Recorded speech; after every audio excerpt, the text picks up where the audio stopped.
안녕하세요. 반갑습니다. 간추린 30분 성경 유태인 목사입니다. 오늘은 하박국서에 대해서 함께 살펴보려고 합니다.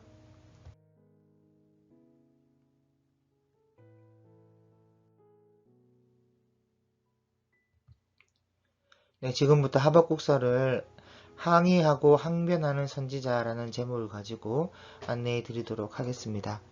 하박국서는 짧은 성경에 속하지만 참담하고 암울한 현실을 눈앞에 둔 선지자의 이 솔직한 마음이라고 할 수 있겠죠.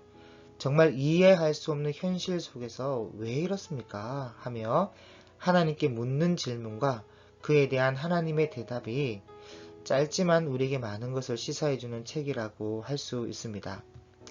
하박국이라는 이름은 대부분의 학자들이 히브리 동사인 이 하박그에서 유래한 것으로 추적을 하는데요.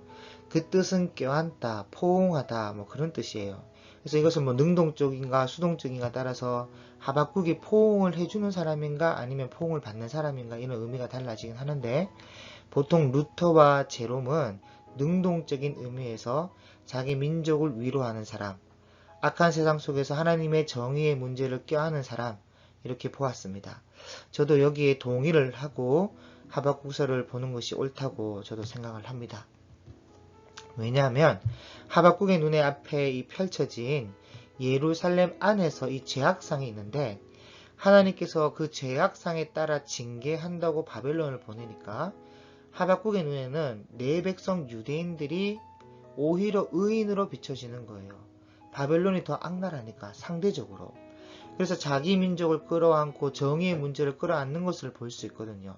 사실 악한데도. 지금 눈앞에 펼쳐지는 이 암울한 현실 앞에서 도저히 자기 신앙, 자기 가치관, 자기 판단으로는 납득할 수가 없는 겁니다. 이 현실이 이해가 안 돼요.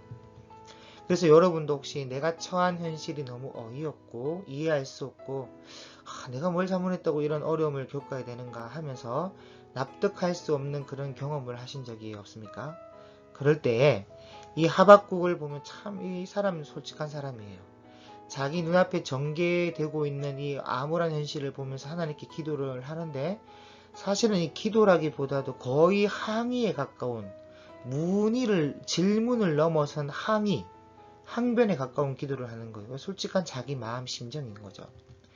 보니까 하나님, 지금 하나님이 하신 일이 뭔가 잘못됐다는 생각이 들지 않습니까? 하면서 납득할 수 없는 이 현실과 이 문제를 자기 이름대로 그걸 껴안고는 밤새 씨름하는데 이 해결이 돼야 말이죠. 그러니까 하나님께 항의에 가까운 심정을 토로하는 거예요. 그런데 여기에 이 항의에 가까운 이 심정에 하나하나 하나님이 대답할 가치가 없는 질문인지라 대답을 처음부터 하지는 않았거든요. 근데 계속 부르짖고 따지고 하니까 듣다 못해 하나님이 대답을 해주시는 것처럼 나와 있습니다. 중요한 것은 하박국이 왜 나라가 이렇게 어려움을 당하고 있는가, 왜 이렇게 되었는가에 대한 현실과 역사를 전혀 모르고 있다는 거예요. 이게 참 중요한 거예요. 출애굽기 19장부터 레위기와 신명기에 약속한 언약의 말씀을 지키지 않은 이 예루살렘의 이 현실과 지나온 역사를 하박국이 이해를 못하고 있고 모르고 있는 거고 그저 눈앞에 펼쳐진 암울한 현실만 바라보고 항의하고 문의하고 질문하고 있는 것이거든요. 그래서 나라가 망할 짓을 했다는 것과 거기에 따른 징계와 이런 어려움을 당하고 있다는 것을 하박국 예언자가 이해를 못하고 있고 예언자가 모르는데 당연히 예루살렘 사람들은 전혀 모르고 있는 것이죠. 어쨌든 이 하박국 선지자는 이 예레미야와 이 스바냐와 거의 동시대에 살았던 사람인데요. 예루살렘이 이 바벨론의 총 3차례의 침공으로 이 멸망을 하는데 1차 침공이 BC 606년이고 이때 그 다니엘과 세 친구가 포로로 잡혀갑니다. 그리고 2차 침공은 BC 597년이고 이때 에스겔과 남유다 이 요호야긴 왕이 잡혀가요. 그리고 마지막 3차 침공이 BC 586년에 있는데 이때가 이제 멸망당하는 해고 지금 하박국이 나와서 외쳤던 시기는 바벨론 1차 침공이 있은 후에 하박국이 하나님께 항변을 하고 있는 겁니다. 그래서 먼저 배경을 좀 살펴보자면 BC 그 609년이에요. 609년에 애굽이 아수르의 영토를 차지하겠다고 북쪽으로 진출을 합니다. 그때 BC 612년에 이미 한 3년 전에 바벨론의 이 느부갓네살 왕이 아수르의 수도 니누에를 멸망시켰어요. 그리고 난 뒤에 3년 뒤에 애굽이 진출하는 건데, 워낙 아수르의 영토가 넓다 보니까 그 남은 영토를 차지하겠다고 애굽이 북쪽으로 진출해 나가는데, 아수르의 그 지역이었던 하란, 아브라함의 고향이죠. 하란을 차지하겠다고 올라가는 거예요, 먼저. 근데 이 하란으로 올라갈 때 이 예루살렘을 이미 지나갔거든요. 그럼 그냥 놔두면 될 것을 요시야 왕이 따라 다시 올라갑니다. 그래서 이 남유다 요시야 왕이 이 무깃도라는 곳에서 애굽 왕 바로 느고를 만나서 전쟁을 치러요. 이 바로 왕 느고가 너희랑 상관없다. 예루살렘 너희랑 상관없고 너희랑 전쟁하러 온 것이 아니니까 그냥 돌아가라 했을 때에 그냥 돌아갔으면 얼마나 좋았겠습니까? 근데 이 요시야 왕이 막아서는 바람에 그만 이 무깃도에서 전사를 해버려요. 그래서 애굽의 입장에서는 이 전쟁 아까운 이 1분 1초 가까운 시간을 지체하게 된 것이고, 이 중동의 패권을 장악할 절호의 기회를 놓친 거죠.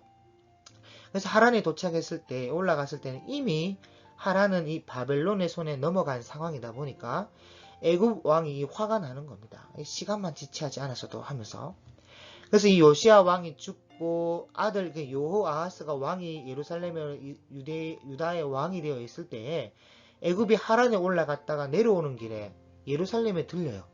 그리고 시간 지체에 대한 화풀이를 하고 왕이 된 지 3개월밖에 안 된 여호아하스를 애굽으로 잡아갑니다.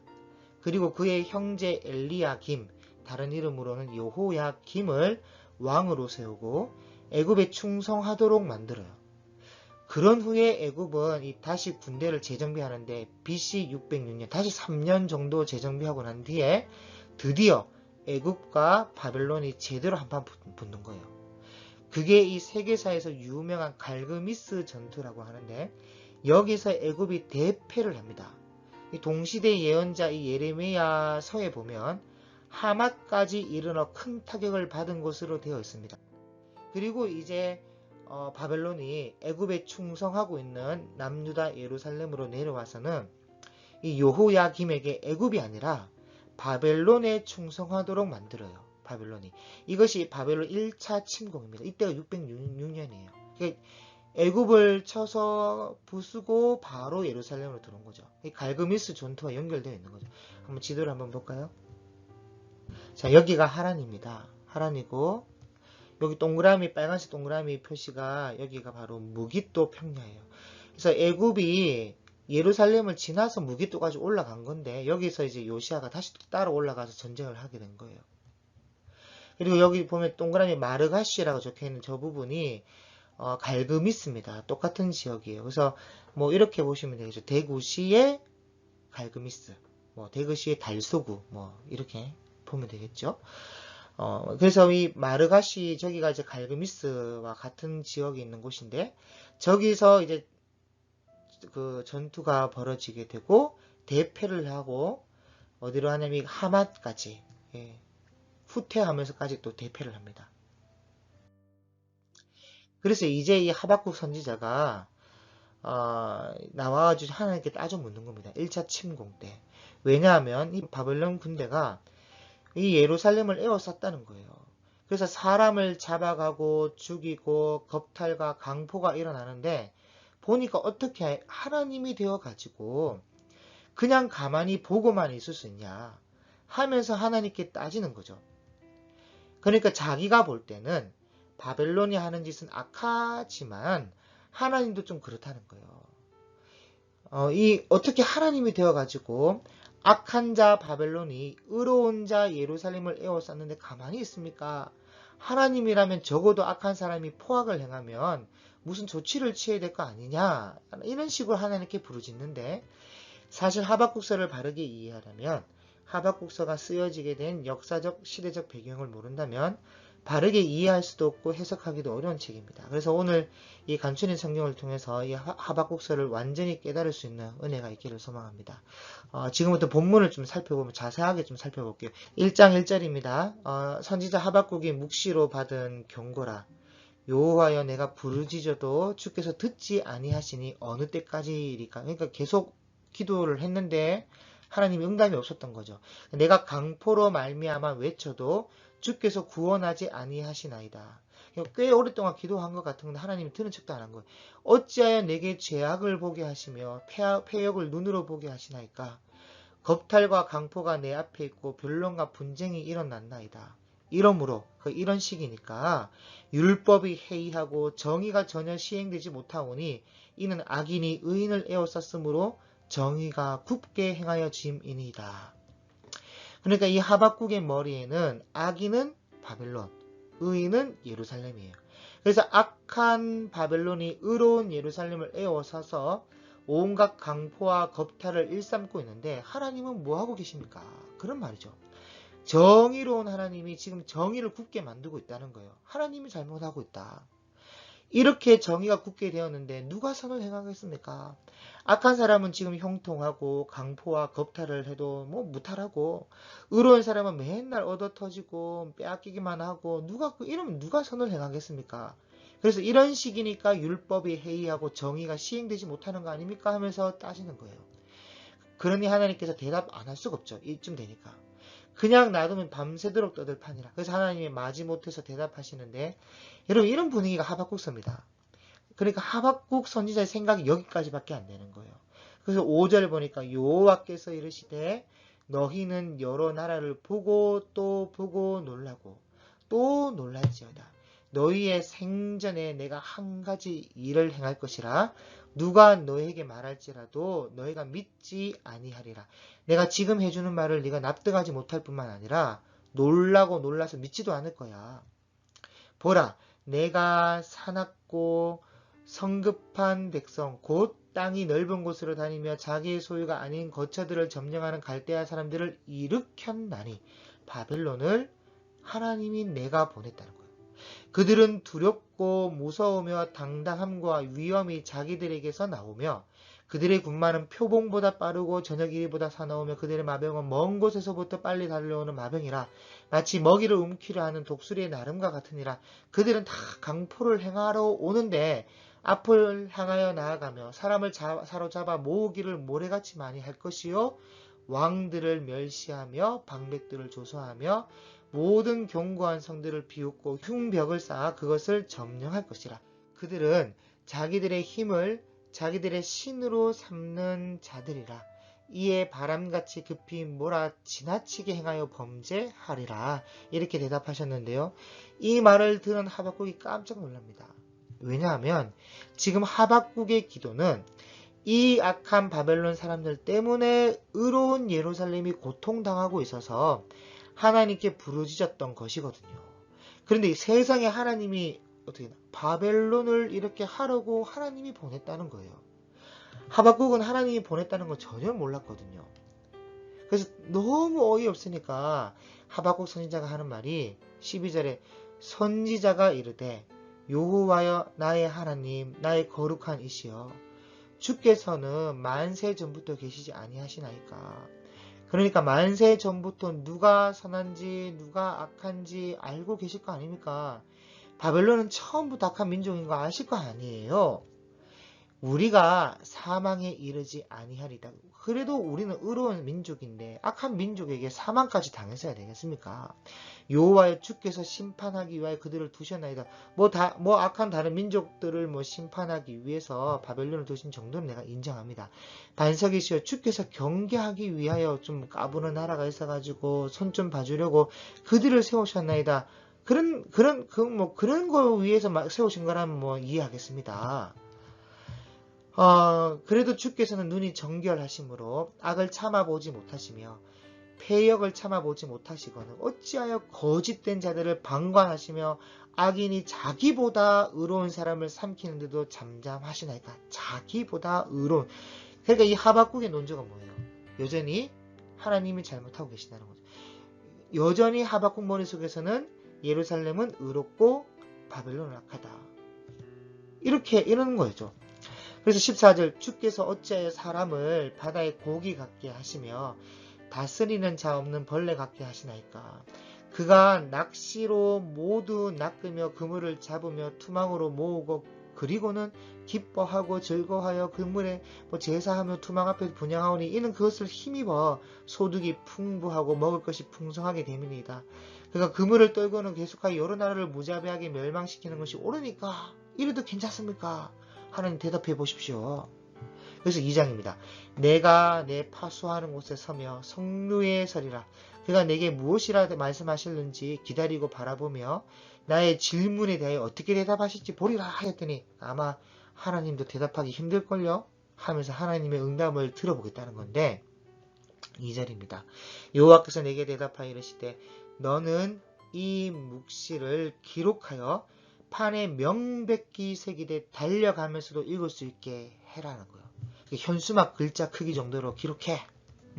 3절 첫째, 이 묵시는 정한 때가 있다는 거예요. 내가 지금 말하는 것은 정한 때가 있다는 겁니다. 그래서 여러분 우리가 하나님이 하시는 일에 대해서 알아야 될 것은 하나님께서 무슨 일을 하실 때는 하나님이 정하신 그러니까 하나님만의 때가 있다는 거예요. 그래서 그 때와 그 기한을 인간들이 주관할 수도 없고 좌지우지할 수도 없고 변경할 수도 없어요. 그래서 하나님이 정하신 그 때가 이르기까지는 아수르도 바벨론도 그 어떤 나라도 교만할 수도 있고 까불 수도 있고 악을 행할 수도 있는 겁니다. 정한 때까지는요. 그래서 이 묵시는요 정한 때가 있나니 그 종말이 속히 이르겠고 그 종말은요 바벨론의 종말을 말해요. 하박국 선지자가 이 악한 민족이 악하기로 유명한데 그냥 놔둬도 되는 겁니까? 라고 항의했는데 하나님이 정한 때에 종말이 있다는 거예요. 이 바벨론에. 그래서 이 종말이 속히 이르겠고 결코 거짓되지 아니하리라. 비록 더딜지라도 기다리라. 지체되지 않고 반드시 응하리라. 보라 그의 마음은 교만하여 그 속에서 정직하지 못하나 그러나 의인은 그의 믿음으로 말미암아 살리라. 우리가 지금까지 이 하박국서 2장 4절을 전부 다 본 것도 아니고 2장 4절의 이 하반절에 의인은 믿음으로 말미암아 살리라. 이거 하나만 신경 썼지 나머지는 잘 알지도 못했죠. 근데 바르게 알아야 될 것이 믿음으로 말미암아 산다는 이 말씀에서 이 믿음이라는 말은 원어로 여러 복합적인 의미를 가지고 있습니다. 히브리어로는 에무나, 여기서 에무나라고 기록되어 있는 거죠. 헬라어로는 이 피스티스라는 이 단어가 가지는 뜻이 앞뒤 문맥에 따라서 달라지는데 견고함, 확고부동, 끝까지 견딤, 신실함, 충성됨, 충실, 성실, 믿음으로 번역되어 있어요. 같은 단어이나 문맥에 따라 뜻이 달라집니다. 그러니까 다시 말하면 믿음으로 말미암아라고 했을 때 믿음이 있으니까 믿으니까 어떤 어려움이나 어떤 고난이나 무서운 칼이나 군대가 몰려오더라도 혹 내가 죽더라도 하나님을 믿으니까 흔들리지 않는 신실하고 충성된 것을 의미하는 거예요. 그게 믿음입니다. 그래서 지금 여기 하박국서에 의인은 그의 믿음으로 말미암아 살리라가 의미하는 바는 의인? 그래. 의인이 있으면 하나님이 내가 더 챙기고 그 의인은 끝까지 견딤으로 충성됨으로 신실함으로 주변에 바벨론의 칼이든 악인의 강포든 간에 믿음, 곧 끝까지 견딤과 확고부동의 신실함으로 죽지 않고 살 거야. 안 죽을 거야.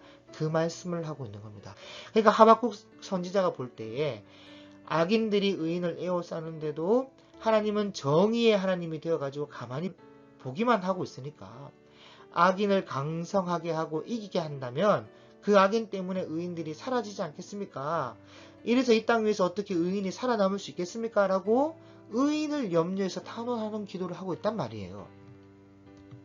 의인이란 자기 민족, 자기 예루살렘 사람들은. 그래서 하나님께서 하시는 말씀이 의인? 그래.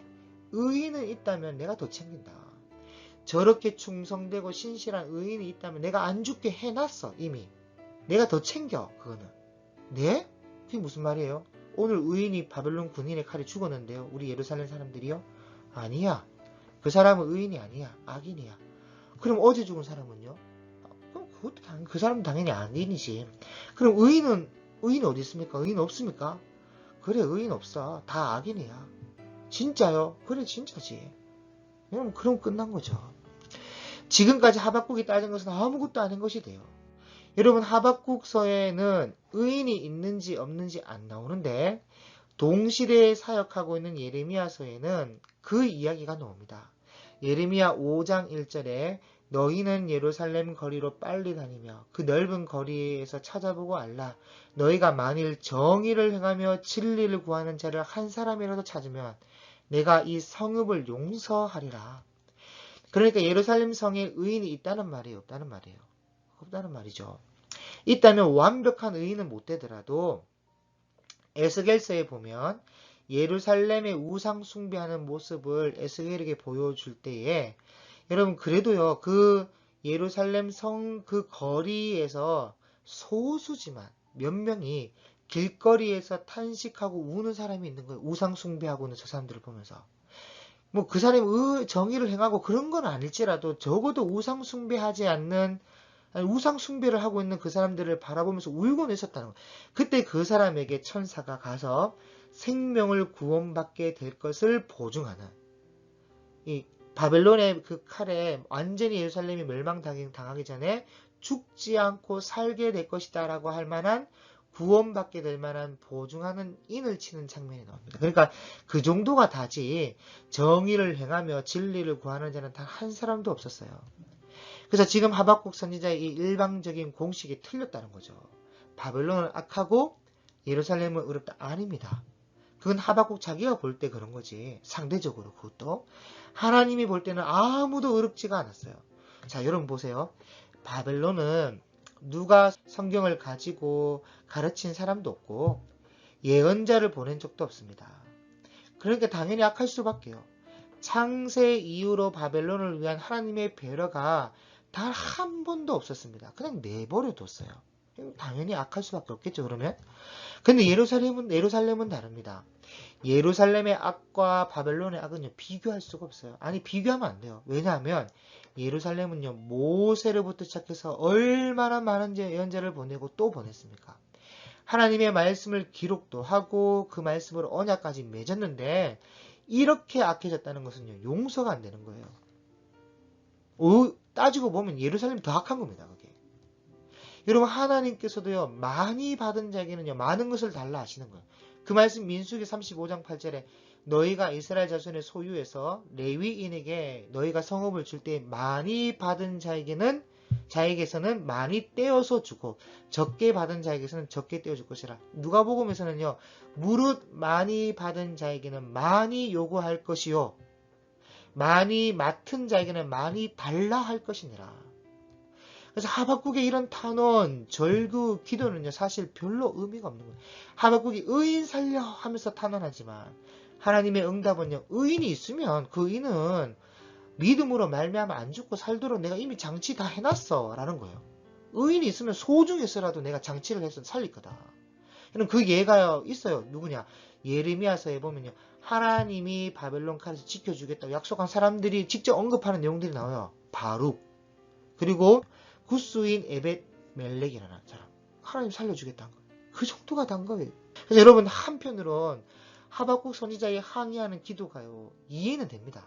충분히 그렇게 기도할 만해요. 왜냐하면 사실 누가 봐도 바벨론이 악하긴 악하거든요. 그리고 예루살렘 사람들은 악하다 하더라도 뭐 성전에서 예배도 드리고 하니까, 물론 그게 뭐 잘못된 예배긴 하죠. 뭐 바알도 섬기고 아세라도 섬기고 밀곤도 몰렉도 일월 성신도 단무스도 온갖 이방 잡신 다 섬기고 하지만, 그래도 하박국 선지자 입장에서는요, 예배도 드리고 또 하나님에게 선택받은 백성이라는 선민사상도 있고 하니까 하나님이 그래서는 안 된다는 생각이 있는 거예요. 그래서 하나님의 백성이라는 선민의식이 바벨론은 악하고 예루살렘은 의롭다는 도식을 갖게 한 겁니다. 그런데 실제로 보니까 아닌 거예요. 바벨론을 위한 배려는 역사 속에 다 한 번도 없었고, 현재 뭐 다니엘이 뭐 바벨론을 위해서라면 느부갓네살 왕이 있을 때 그 현재 지금 1차 포로도 잡혀간 현재 이 다니엘이 나중에 뭐 보여주게 되는 기적 같은 그런 배려 외에는 한 번도 없었는데, 반면 예루살렘은요 얼마나 기회가 많았습니까? 그래서 예루살렘이 더 악한 거예요, 사실은. 그러니 오늘날도 마찬가지예요. 그냥 교회만 나와서 예배만 잘 드리면 되는 걸로 착각하고 세상이 주는 기쁨과 만족과 세상의 그 삶에 동화되어 공의를 저버리고 돈을 사랑하고 세상 사람과 똑같이 사는 그런 기독교인이라면 의인이 아닙니다. 저는 그렇게 봅니다. 전혀 신실하지도 않고 충성되지도 않은 그런 믿음이란 것은 가치가 없는 거 아닙니까? 믿는다고 하면서 그건 진짜 믿음이 아닌 거죠. 그래서 2장 5절부터 20절까지 다 바벨론에 대한 말씀을 하고 계신데요. 여러분 아까 묵시를 기록하여 달려가면서 읽을 수 있게 하라 하시면서 하나님이 정한 때가 있다고 말씀하셨는데 5절부터 나오는 말씀들이 다 하나님이 정한 때가 되면 바벨론이 멸망할 것을 말씀하고 있는 거예요. 그러니까 하나님도요. 한편으론 내 백성 이스라엘을 혼내주기 위해 징계의 도구로 이 바벨론을 보냈지만 또 한편으로는요. 창세기 15장 16절에 있는 말씀처럼 죄악이 아직 가득 차지 아니함 때문에 바벨론의 이 멸망을 정해놓고는요. 아직 그 죄악이 가득 안 찬 거예요. 그래서 그 죄악이 가득 차기를 기다리고 계신 거라 볼 수 있다는 거죠. 요나서에서도 보면 니느웨를 멸망을 두고 40일이 지나면이라는 정한 기한을 주셨던 것처럼 하박국 선지자가 이 악한 사람이 의로운 사람을 집어삼키는 것을 도저히 못 봐주겠다며 항변하지만 하나님이 볼 때는 바벨론이 스스로 악을 채우고 있다는 거예요. 정한 그때가 될 때까지 악을 그 딱 하나님의 선의 기준에 딱 맞게끔 채우고 있다. 그래서 간략하게 설명드리자면 5절에서 6절은요. 끝없는 욕심과 침략을 두고 사람들이 조롱하는 시 바벨론을 풍자하는 이야기를 기록하는 말씀이 나오고 있고요. 7절에서 20절까지 바벨론을 풍자하는 내용이 나옵니다. 그래서 7절에서 8절은 지금은 네가 승승장구하고 있지만 곧 바벨론을 억누르고 괴롭히며 바벨론을 노력하는 자가 일어난다는 것을 말씀하고 있고 그게 이런 페르시아 고레스 왕이죠. 너를 억누르고 괴롭히는 자라는 표현이 나오는데 BC 539년에 바벨론이 함락되는 날을 풍자하고 있는 겁니다. 9절은 이제 재앙을 피하기 위해 높은 데 깃들이려 하는 이런 말씀이 9절이 나오는데요. 그럼 이 바벨론 성벽 높이가 100m쯤 됩니다. 100m. 그 성벽 두께는 32m예요. 그것도요, 땅 11m에서 파 내려가서 거기서부터 기초를 쌓아 올리는데, 여러분, 그 11m 파 내려간 그 성벽 옆으로는요, 해구를 만들어가지고, 유브라데 강물이 그 성벽을 전체 둘러가면 물이 흘러가게 설계를 했고, 성벽에는 이런 청동문이 뺑 돌아가면서 100개를 만드는, 이거 이사야서에도 나옵니다. 이사야서에서 나옵니다. 이 100개를 만들어가지고 청동문이 딱 내려오면요, 해구를 지나는 다리가 되고 올리면 다리가 딱 끊기도록 설계를 해놨어요. 그러니까 당시에 바벨론이 무너진다는 것은 상상할 수 없는 이야기를 하고 있는 겁니다. 그리고 10절에 네가 많은 민족을 멸한 것이 네 집에 욕을 부리며 내 영혼에게 죄를 범하게 하는 것이 되었도다. 결국 승승장구한 것이 심판을 위한 제약을 쌓는 것밖에 안 됐다는 말씀을 하고 있고 11절은 바벨론의 악한 짓을 돌들이 부르짖을 것이고 12절에서 13절은 하나님께서 정한 때에 심판하시기 위해 악이 가득 찰 때까지 죄 짓는 것을 가만히 놔두셨다는 그런 말씀을 하고 있는 이거 제가 아까 설명했던 그겁니다. 정한 그때까지. 그러니까 하나님이 심판하실 뜻이 없으면요. 죄를 지을 때 어떻게 하시냐면 훈계와 책망을 하십니다. 그래서 이스라엘이요. 진짜 많이 얻어터졌거든요. 조금만 잘못해도 때리고 예언자를 보내고 책망하고 그랬던 것인데 이게 다 사랑의 표현이죠.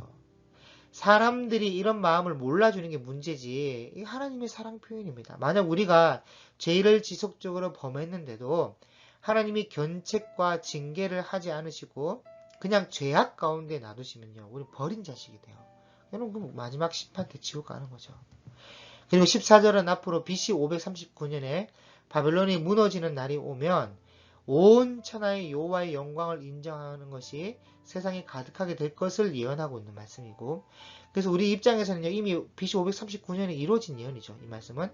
그리고 15절에서 17절은 계속해서 바벨론을 질책하시는 내용인데 하나님이 정한 때에 만국을 벌할 날이 오면 자기가 행한 모든 것이 전부 다 자기 머리로 되돌아가게 될 것을 말씀하고 있습니다. 너 지금 악한 짓 한 거 다 네 머리로 돌아가게 될 거야. 18절, 19절은 우상은 아무것도 아니라는 말씀과 함께 우상을 만들고 우상을 섬겨봐야 아무 유익이 없음을 말씀하고 있어요. 그리고 20절은 하나님이 정하신 때에 하나님이 하실 일이 있으니까 너희는 잠잠해라. 온 천하뿐만 아니라 하박국 너도 좀 조용해. 너 좀 자꾸 항변하고 그러지 말고 잠잠히 하나님이 하신 일을 보라는 말씀을 하고 있습니다. 그래서 2장에 나오는 하나님의 응답은요. 하박국의 질문을 넘어서서 전혀 하박국이 알지 못했던 바벨론의 멸망까지 다 말씀하신 거죠. 바벨론을 예루살렘으로 보낸 것도 내가 한 것이고 바벨론의 칼 앞에서 의인이 있다면 내가 살려줄 거니까 너는 걱정하지 마라. 그리고 내가 보낸 바벨론도 내가 정한 때에 멸망시킬 것이다. 그래서 하박국이 여기까지 다 듣고 나니까 그래 바벨론도 망하기는 망하는구나.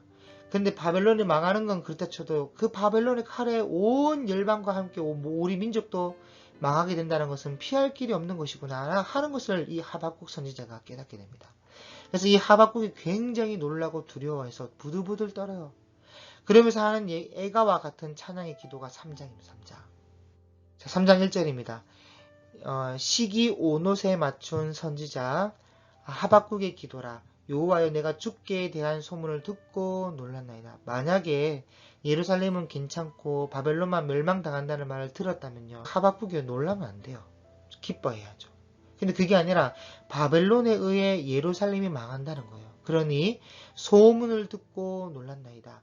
여호와여 주는 주의 일을 이 수년 내에 부응하게 하옵소서. 이 수년 내에 나타내시옵소서. 주께서 계획한 일이니까 주님 뜻대로 하옵소서. 수년 내에 일하시옵소서. 그런데 70년이 걸리거든요. 이게. 그런데 제발 진노 중에라도 긍휼을 잃지 마옵소서.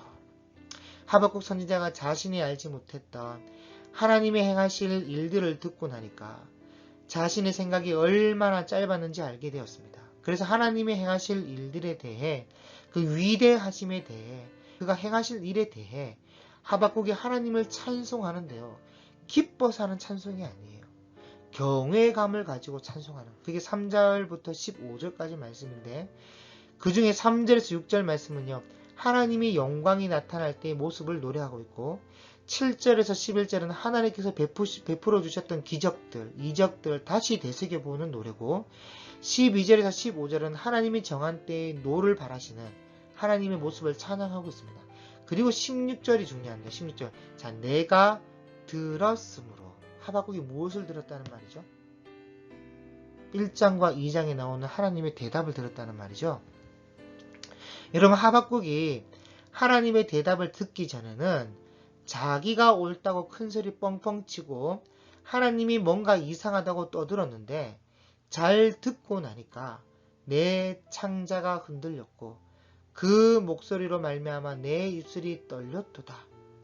무리가 우리를 치러 올라오는 환난 날을 내가 기다림으로 썩이는 것이 내 뼈에 들어왔으며 내 몸은 내 처소에서 떨리는도다.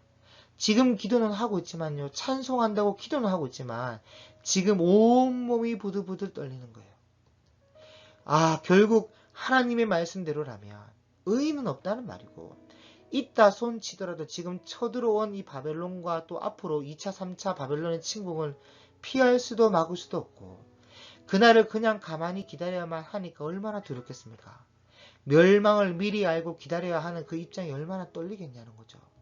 그래서 하박국 선지자가 자신을 돌아보는 거야. 야 이러다 나도 의인이라고 칭함을 받지 못하는 거 아닌가. 자꾸 이런 식으로 하나님께 따져 묻고 하나님이 잘못됐다고 말하고 이러다가 내가 진짜 나까지 버림받는 거 아니야? 의인은 그의 믿음으로 말미암아 산다고 했는데 하면서 하박국이 다른 의인 걱정할 것이 아니라 내 자신 내 영혼이나 잘 추슬려야 되겠다 하면서 17절에 비록 무화과 나무가 무성하지 못하며 포도나무에 열매가 없으며 감람나무에 소출이 없으며 밭에 먹을 것이 없으며 우리의 양이 없으며 외양간에 소가 없을지라도 더 나아가 의인이 단 한 명도 없을지라도 나는 여호와로 말미암아 즐거워하며 나의 구원의 하나님으로 말미암아 기뻐하리로다. 나 하나라도 하나님을 기뻐하며 나 하나라도 의인으로 세워져 있어야겠다는 그런 노래를 부르고 있는 거죠. 그렇게 하면 주 여호와는 나의 힘이시라 나의 발을 사슴과 같게 하사 나를 높은 곳으로 다니게 하시리로다. 그래서 이 노래가 그렇게 신바람 나게 통기타 치고 드럼 치고 박수 치면서 부르는 노래가 아닙니다. 그런 분위기가 아니에요. 이 노래는 하박국이 부들부들 떨면서 불렀던 노래. 자기 생명의 구원과 연관된 기도였단 말이에요. 그러니까 우리가 찬양이라고 부르는 이 노래가 무슨 의미를 가지고 있는지, 그 분위기가 어떤지, 그 내용이 무엇을 의미하는지는 제대로 알 필요가 있습니다. 신나게 노래를 부르더라도 먼저 제대로 된 성경의 분위기는 좀 알고 있어야 한다는 거죠. 그래서 여러분 말씀을 마무리하겠습니다. 오늘 하박국 선지자는 자기 앞에 놓인 현실을 볼 때 당혹감을 감추지 못했고, 그래서 항변하였지만 하나님 말씀을 들을 때 자기 생각이 짧았다는 것을 깨닫게 됩니다. 그리고 항의와 불평을 접고 자기 신앙을 추슬러서 자기 믿음을 유지하려는 노래를 부르고 있어요. 하박국 선지자는 솔직하게 이해할 수 없는 이 현실을 하나님께 토로하였는데, 물론 이 토로한 질문의 그 수준은 낮을지라도, 이 전의 역사를 모르고 있는 수준의 질문일지라도 간사한 것이 없이 솔직하게 여쭤보는 그 질문에 하나님이 응답하셨고, 결국 이 문제가 해결되는 것을 볼 수 있습니다. 그러므로 저와 여러분도 인생을 살아가다 보면 분명 납득할 수 없는 이런저런 어려운 일을 만날 때가 있습니다. 그럴 때 우리가 잊지 말아야 될 것은요, 하나님이 하시는 일은 선하지 않은 것이 없다는 거예요. 그럼 이걸 믿습니까? 하나님에 대한 이게 신뢰고 믿음이에요. 하나님이 하시는 일은 선하지 않은 것이 없다. 여러분, 예수님의 오른편에 달린 강도도 그러잖아요. 이 사람이 행하는 것은 옳지 않은 것이 없느니라. 강도도 죽기 전에 예수님을 그 정도로 알아봤다면 우리는 더더욱 하나님이 하시는 모든 일은 선하지 않는 것이 없고 옳지 않은 것이 없다는 신앙을 가지고 있습니다. 그것이 믿음이고, 그것이 우리의 기준, 사람의 기준에 맞지 않고 납득이 되지 않는다 하더라도 하나님은 선하시다는 그 믿음이 있어야 합니다. 그러면 우리가 어려움 당할 때도 흔들리지 않게 되고 후에는 반드시 승리할 줄 믿습니다. 그리하여 하나님은 선하시다는 그 믿음 안에 우리가 모두 다 거하여서 하나님이 이끌어 나가시는 그 선하신 그 길에 귀하게 쓰임받는 저와 여러분의 삶이 될 수 있기를 주님의 이름으로 축복합니다. 감사합니다.